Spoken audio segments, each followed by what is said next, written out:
Our story begins with Batman asking where is he. Then a voice tells him that he is in Gotham. He asks, am I dreaming? The voice tells him that you aren't. Then we see Catwoman coming in with a car and getting out of it.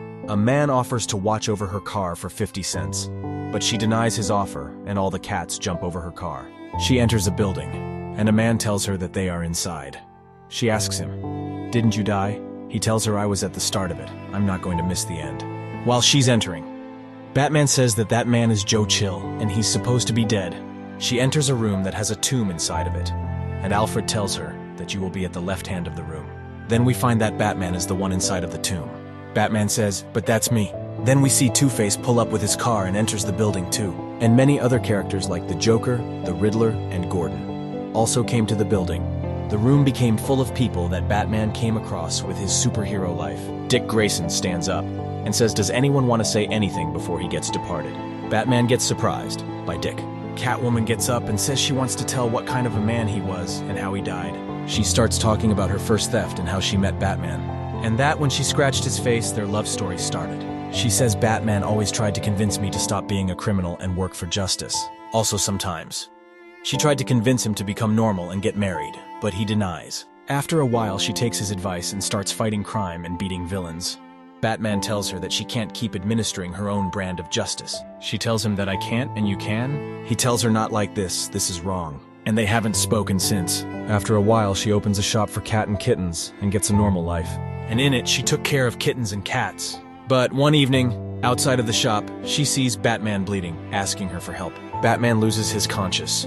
When he wakes up, he sees himself tied up and lost a lot of blood. Batman tells her that he came to her because he trusts her. Why is she doing this? She tells him that you came here because you love me, and I will let you die because I love you.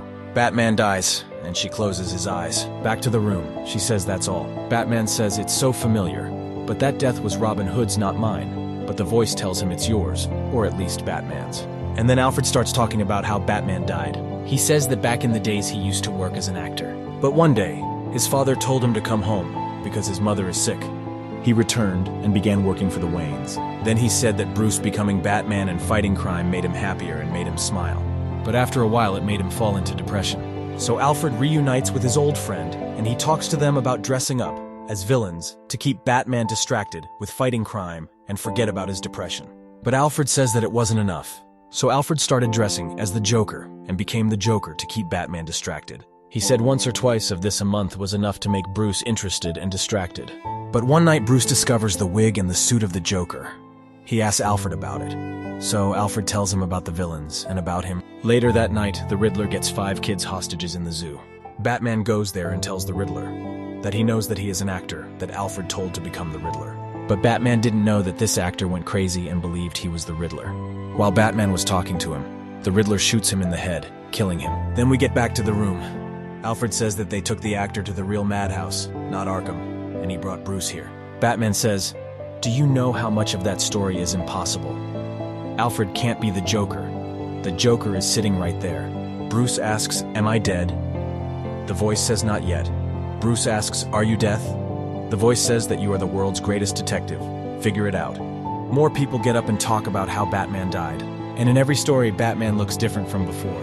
Batgirl stands up and tells her story. Batman had a bomb. If he takes his hand off it, it explodes. So he sacrifices himself by jumping in the sea. Joker says that he gave him the Joker venom, but instead of Batman becoming like him and smile, he died. Many others also tell their story about how Batman died. Then Batman sees a door and enters it. He says that this is what the brain does when it's dying. He says that my life is in replay over and over, though it's not my life. So I'm not dead, but I'm so close to it. The voice tells him, yes, you're right, Bruce. The woman steps from the light, and it's Martha, Bruce's mother. She asks him, what did you learn from the funeral? He tells her that it doesn't matter what the story is. Some things never change, because even when they aren't talking about me, they are.